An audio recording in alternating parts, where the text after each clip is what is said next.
पाठ्यक्रम में बदलाव करके हमारे इतिहास से भी छेड़छाड़ की बात होती है। कोई भी घटना का प्रामाणिक वर्णन ही इतिहास बनता है। निरपेक्ष आंदोलन है, इसको सिलेबस से निकाल दीजिए। हमने कहा बिहार में कैसे निकलेगा? जो यहाँ का छात्र गुट निरपेक्ष आंदोलन और शीत युद्ध नहीं समझेगा। नमस्कार, आप लाइव सिटीज देख रहे हैं और मैं हूं आपके साथ सौम्या राठी। बिहार में जब से सत्ता बदली है तब से भाजपा और जेडीयू के जो नेता हैं एक दूसरे के खिलाफ बयानबाजी करने का एक भी मौका नहीं छोड़ते। आज भी ऐसा ही देखा गया जब बिहार सरकार के शिक्षा विभाग की तरफ से नियुक्ति पत्र वितरण समारोह का आयोजन किया गया था और बिहार सरकार के वित्त मंत्री विजय कुमार चौधरी इनडायरेक्टली भाजपा को लेकर बड़े बड़े बयान देते हुए नजर आए। उन्होंने वो दौर याद किया जब वो बिहार सरकार में शिक्षा मंत्री थे और तब सिलेबस को बदलने की कोशिश की गई थी। यहाँ तक कि ऐसी चीजों को सिलेबस से हटाने का प्रयास किया गया था जो कि बिहार के इतिहास के लिए काफी महत्वपूर्ण थी। क्या कुछ उन्होंने कहा, किस तरीके से बड़े बड़े आरोप उन्होंने लगाए, सब कुछ आप सुनिए। कि एक प्रयास चल रहा है, एक प्रयास चल रहा है। कभी कभी मैं भी शिक्षा मंत्री जब था तो पाठ्यक्रम में भी अकारण बदलाव करने के लिए, इसलिए मैं कह रहा हूं कि आज डाइट के भी लोग यहाँ चयनित हुए हैं, उसमें अधिकारी के लोग और विश्वविद्यालय के भी सहायक प्राध्यापक लोग हैं।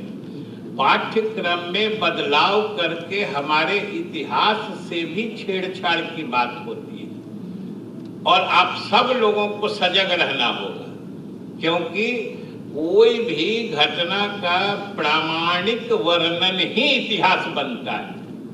आजकल देखिएगा कि बराबर चर्चा होती है कि इतिहास को फिर से लिखने की जरूरत है। अरे भाई, इतिहास न सिर्फ सच्ची घटनाओं पर होता है बल्कि उसकी एक प्रामाणिकता होता है। लिखने के लिए तो बहुत से लोग बहुत सारी घटनाओं का अपने तरफ से विश्लेषण करते रहते हैं, लेकिन सारे विश्लेषण, सारी चीजें इतिहास का अंश हिस्सा नहीं बनती है। इतिहास तो प्रामाणिकता के आधार पर बनता है। ये आप शिक्षा के क्षेत्र में प्रवेश कर रहे हैं, अभी आपको अगले 2-3 दशक तक शिक्षा के क्षेत्र में आगे बढ़ना है, इसलिए यह भी सजग रहना आपका दायित्व होगा कि देखिएगा इस देश की धरोहर और विरासत, जो इस देश का इतिहास है, प्रामाणिक इतिहास है, उसके साथ अकारण बिना किसी बात के छेड़छाड़ न हो, वो भी रोकना आपकी जिम्मेदारी होगी। इसके लिए भी सजग और सतर्क रहिएगा, क्योंकि हम भी शिक्षा मंत्री थे तो एक बार आया कि भाई जो शीत युद्ध है या गुट निरपेक्ष आंदोलन है, इसको सिलेबस से निकाल दीजिए। हमने कहा बिहार में कैसे निकलेगा?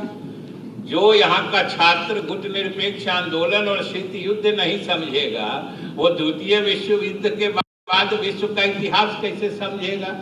इसलिए इन सारी चीजों पर सतर्क रहिएगा। आप सभी मेधावान हैं, सक्षम हैं, इसलिए मेरी शुभकामनाएं हैं। बहुत बहुत धन्यवाद। तो आपने विजय कुमार चौधरी की बातें सुनी, आपने सुना कि किस तरीके से वो ये बता रहे थे कि कुछ लोग आए और उन्होंने इतिहास के साथ छेड़छाड़ करने की कोशिश की। यहाँ तक कि ऐसी चीजें जो कि बिहार के छात्रों को बिहार के इतिहास के बारे में जानना बहुत जरूरी है, उन बातों तक को हटाने का प्रयास किया गया। ऐसे में जिन लोगों को नियुक्ति पत्र दिए जा रहे थे उनसे उन्होंने खास आग्रह किया, आने वाले वक्त में ख्याल रखिएगा कि कोई और बिहार के इतिहास से आने वाले वक्त में छेड़छाड़ ना करे। अब देखना होगा कि जिस तरीके से उन्होंने भाजपा को लेकर इनडायरेक्टली इतने सारे तंज कसे हैं, अब क्या बीजेपी के नेता चुप बैठेंगे या फिर जो कटाक्ष का सिलसिला दोनों पार्टियों की तरफ से चल रहा है वो जारी रहेगा? आप तमाम खबरों के लिए लाइव सिटीज के साथ बने रहें। अगर इस वीडियो को फेसबुक पर देख रहे हैं तो पेज को लाइक करें, यूट्यूब पर देख रहे हैं तो चैनल को सब्सक्राइब करें। लाइव सिटीज के साथ आप ट्विटर पर भी जुड़ सकते हैं। धन्यवाद।